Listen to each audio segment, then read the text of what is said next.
قرآن وہ ہے جو فہم کو بدل دیتا ہے، قرآن وہ ہے جو ذہن کو بدل دیتا ہے، قرآن وہ ہے جو اوہام باطلہ کو بدل دیتا ہے، قرآن وہ ہے جو خیالات باطلہ کو بدل دیتا ہے، قرآن وہ ہے جو نظریات فاسدہ و قاصدہ کو بدل دیتا ہے۔ اور قرآن حکیم نے بھی اس طریقے سے حضرت عمر رضی اللہ تعالیٰ عنہ کو بدلا ہے۔ اس کے بعد ہم نے آ کر کے خانہ کعبہ کے سامنے رب کی بارگاہ میں سجدہ کیا ہے۔ یہ خانہ کعبہ کے سامنے سب سے پہلے مسلمانوں نے جو سجدہ کیا اور نماز ادا کی ہے، یہ حضرت عمر رضی اللہ تعالیٰ عنہ کے اسلام کی برکت ہے۔ محرم الحرام کا یہ مہینہ ہے اور 1445 کی شروعات ہو چکی ہے۔ اللہ تبارک و تعالیٰ اس سال کو ساری امت کے لیے مبارک بنائے، اور اس سال کے اندر بھی اللہ تبارک و تعالیٰ ہمیں نیکیوں کی کثرت کرنے کی توفیق عطا فرمائے۔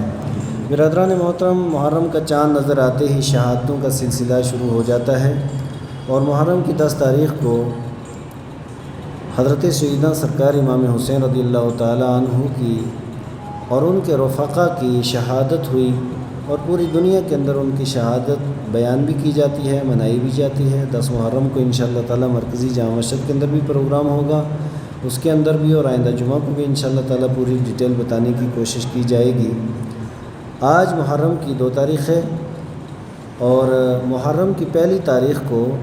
حضرت سیدنا عمر بن خطاب رضی اللہ تعالیٰ عنہ کا یوم شہادت ہے، اور محرم کی پہلی تاریخ کو انہوں نے جام شہادت نوش فرمایا ہے۔ حضرت سیدنا عمر فاروق اعظم رضی اللہ تعالیٰ عنہ کے تعلق سے چند باتیں میں آپ حضرات کی گوش گزار کروں گا۔ دعا کیجیے اللہ تعالیٰ حق کہنے، سننے اور اس کے اوپر عمل پیرا ہونے کی توفیق عطا فرمائے۔ برادران محترم، اللہ تبارک و تعالیٰ نے اس امت کے اندر بڑے جلیل القدر لوگوں کو پیدا کیا، اور ہر ایک کی اپنی ایک الگ الگ شان ہے۔ حضرت عمر رضی اللہ تعالیٰ عنہ امیر المومنین بھی ہیں اور غیظ المنافقین بھی ہیں، اور بہت بڑی شان اور بہت بڑی عظمت ان کی ہے۔ اعلیٰ حضرت رحمۃ اللہ تعالیٰ علیہ ان کی بارگاہ میں خراج عقیدت پیش کرتے ہوئے عرض کرتے ہیں، وہ عمر جس کے عادہ پہ شیدہ سقر، وہ عمر جس کے عادہ پہ شیدہ سقر، اس خدا دوست حضرت پہ لاکھوں سلام، فارق حق و باطل امام الہدا، یعنی حق اور باطل کو الگ کرنے والے اور ہدایت کے امام، فارق حق و باطل امام الہدا، تیغ مسلول شدت پہ لاکھوں سلام، ترجمان نبی، ہم زبان نبی، جانشان عدالت پہ لاکھوں سلام۔ حضرت عمر رضی اللہ تعالیٰ عنہ کی شان اور ان کی عظمت اور ان کی رفعت، اور اللہ تبارک و تعالیٰ نے ان کو جو مقام اور مرتبہ عطا فرمایا ہے وہ بہت زیادہ بلند ہے۔ میں آپ سے یہ عرض کروں کہ نبی مکرم صلی اللہ تعالیٰ علیہ وآلہ وسلم نے شہر مکہ کے اندر جب اسلام کی تبلیغ شروع کی اور اعلان نبوت کیا، تو شہر مکہ کے اندر بہت سے لوگ مخالف ہو گئے۔ آپ اچھے طریقے سے سمجھتے ہیں کہ آقا کریم علیہ الصلوۃ والسلام کے راستے میں کانٹے بچھائے گئے، اور صحن حرم کے اندر نبی مکرم صلی اللہ علیہ وسلم کی عین نماز کی حالت میں ان کے پشت مبارک کے اوپر اوجڑی رکھی گئی، اور طرح طرح کی تکلیفیں نبی پاک علیہ الصلوۃ والسلام کو دی گئیں۔ اب آقا کریم علیہ الصلوۃ والسلام نے سب سے پہلے اسلام جن لوگوں جو حضور علیہ الصلوۃ والسلام کے مصاحب تھے، اور آقا کریم علیہ الصلوۃ والسلام کی مجلس و حضور کی محفل میں جو لوگ بیٹھا کرتے تھے، ان کو نبی پاک علیہ الصلوۃ والسلام نے اسلام کی دعوت دی۔ ان میں حضرت سیدنا صدیق اکبر ہیں، حضرت مولا کائنات ہیں، حضرت عثمان غنی رضی اللہ تعالیٰ عنہ ہیں، حضرت امیر حمزہ ہیں۔ یہ لوگ سابقون الاولون ہیں۔ سب سے پہلے انہوں نے دامن اسلام کے ساتھ وابستگی اختیار کی اور آقا کریم علیہ الصلوۃ والسلام کی دعوت کو قبول کیا، یہاں تک کہ 39 مرد دامن اسلام سے وابستہ ہو گئے۔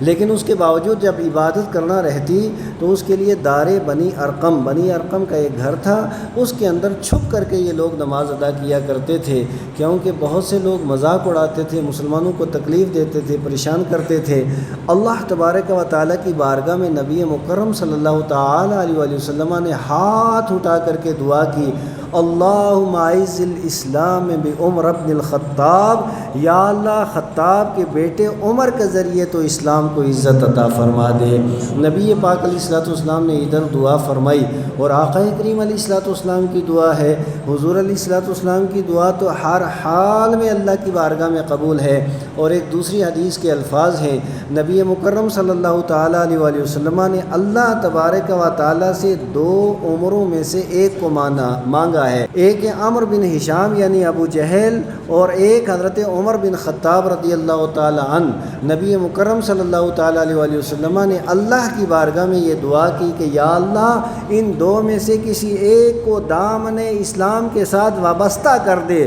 اور اسلام کو غلبہ اور اسلام کو قوت عطا فرما دے، اس لیے کہ بسا اوقات ایسا ہوتا ہے صرف نرم پالیسی سے کام نہیں چلتا ہے، بسا اوقات انسان کو باجرت اور باہمت افراد کی بھی ضرورت ہوتی ہے، اور باہمت اور باجرت افراد کا ایک جملہ کبھی کبھی انقلاب برپا کر دیتا ہے۔ نبی پاک علیہ الصلوۃ والسلام نے اللہ کی بارگاہ میں جب یہ دعا کی، ادھر حضور علیہ الصلوۃ والسلام کی دعا ہے اور ادھر شدت کی گرمی کا عالم اور شہر مکہ، حضرت عمر رضی اللہ تعالیٰ عنہ اس وقت حضرت نہیں تھے، صرف عمر تھے، اور وہ غیظ و غضب کی آگ، ایک تو باہر اتنی گرمی، مزاج میں اتنی گرمی، اور پھر اسلام کے اتنے شدید اور اتنے سخت دشمن تھے، اس کی وجہ سے اور زیادہ انہیں ٹینشن رہتی تھی۔ تو ایک دن انہوں نے کہا یہ کیا، آج یہ ہمارا ساتھی جا رہا ہے، کل دوسرا جا رہا ہے، کیوں نہ اسلام کا چراغ گل کر دیا جائے، کیوں نہ محمد عربی صلی اللہ علیہ وسلم کا قصہ تمام کر دیا جائے، کیوں نہ اس تحریک کو بالکل ختم کر دیا جائے۔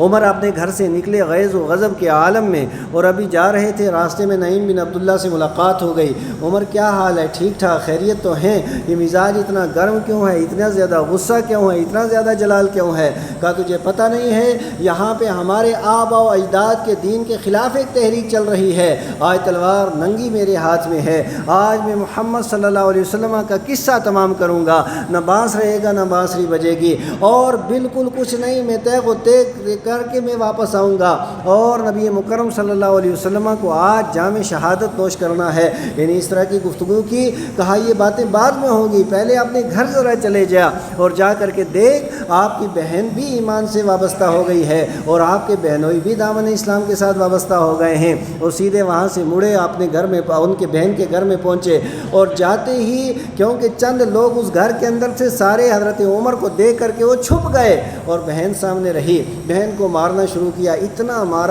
مارا، بہن زخمی ہو گئی، خون بہنے لگا، لیکن بہن بھی تو عمر کی بہن تھی نا۔ انہوں نے کہا عمر کوئی بات نہیں، مارنا ہے مار دو، قتل کرنا ہے کر دو، جو تم سے ہو سکتا ہے تم کر گزرو، لیکن ہم نہ توحید چھوڑ سکتے ہیں، نہ محمد عربی کا دامن چھوڑ سکتے ہیں، نہ قرآن حکیم کی تعلیم چھوڑ سکتے ہیں، نہ دین اسلام کی سچائی و حقانیت چھوڑ سکتے ہیں۔ جب بہن کا اتنا کرارا جواب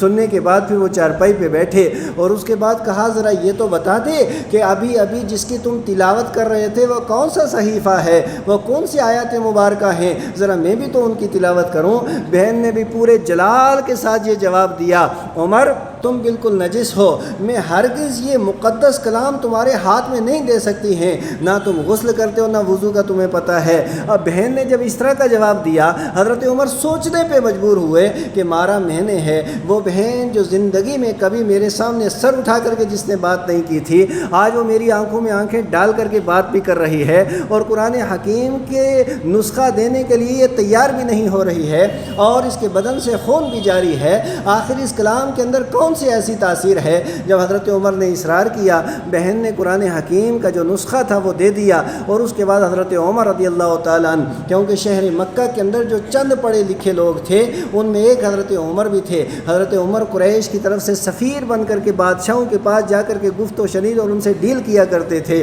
حضرت عمر رضی اللہ تعالیٰ عنہ یعنی یہ بہترین شاعر بھی تھے، حضرت عمر بہترین ادیب اور شاندار خطیب بھی تھے۔ یہ ساری خصوصیات اور خاصیت حضرت عمر کے اندر پہلے سے موجود تھی، اور پھر جلال کا کیا کہنا، ہمت و جرت کا کیا کہنا، اور جب حضرت عمر زور سے بولتے تھے تو دور تک ان کی آواز جاتی تھی، آواز بھی بلند ہے، ادیب بھی ہیں، خطیب بھی ہیں، شاعر بھی ہیں، پڑھے لکھے بھی ہیں، لکھنا جانتے بھی ہیں۔ حضرت عمر نے جب قرآن حکیم کو پڑھنا شروع کیا، بسم اللہ الرحمن الرحیم جب پڑھا، حضرت عمر کا اپنا بیان ہے، جب رحمان اور رحیم میں نے اپنی زبان سے ادا کیا، میرے پورے بدن کے اوپر ہیبت طاری ہو گئی۔ اور اس کے بعد سورہ طٰہٰ کی انہوں نے تلاوت کی، سورہ حدید کی انہوں نے تلاوت کی، اور تلاوت کرنے کے بعد ان کا رنگ بدلنے لگا اور آنکھوں سے آنسو جاری ہونے لگے، کیونکہ قرآن ایک ایسی کتاب ہے جو انسان کی تقدیر کو بدل دیتی ہے۔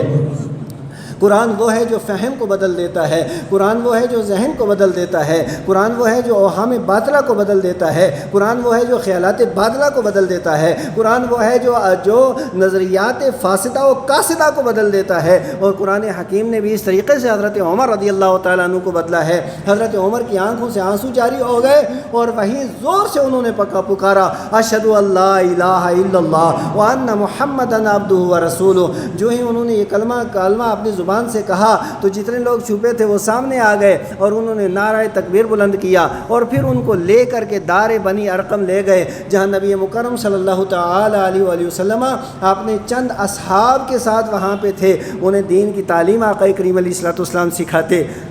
نبی پاک علیہ السلام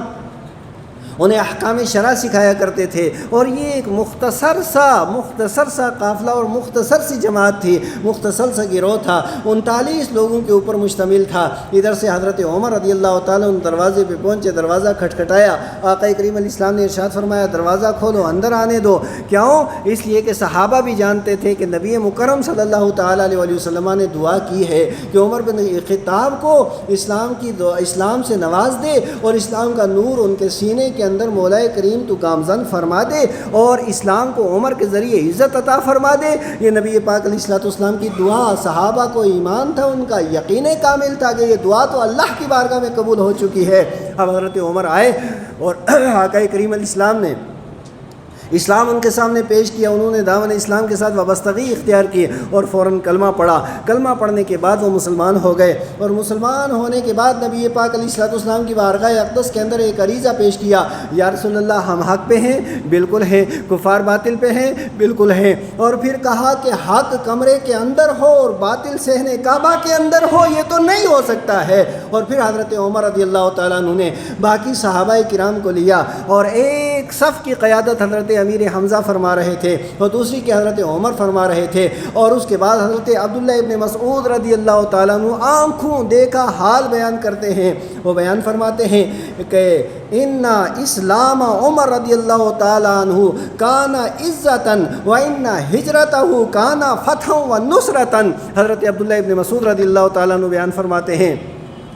کہ جب حضرت عمر رضی اللہ تعالیٰ عنہ دامن اسلام کے ساتھ وابستہ ہوئے تو اسلام کے لیے وہ باعث عزت ثابت ہوئے ہیں، اور جب انہوں نے ہجرت کی ہے تو ان کی ہجرت بھی فتح و نصرت تھی۔ اور آگے فرماتے ہیں وَخِلَافَتَهُ رحمتن، اور ان کی خلافت رحمت ہے۔ واللہ مستطعنا ان نصلی حول البیت ظاہرین حتی اسلم عمر۔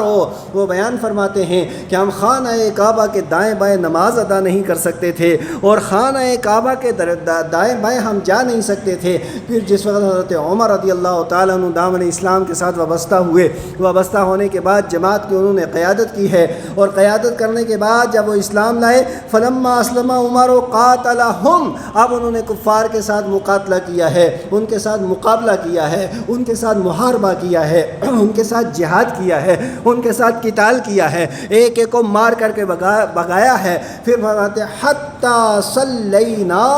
اور اس کے بعد ہم نے آ کر کے خانہ کعبہ کے سامنے رب کی بارگاہ میں سجدہ کیا ہے۔ یہ خانہ کعبہ کے سامنے سب سے پہلے مسلمانوں نے جو سجدہ کیا اور نماز ادا کی ہے، یہ حضرت عمر رضی اللہ تعالیٰ عنہ کے اسلام کی برکت ہے۔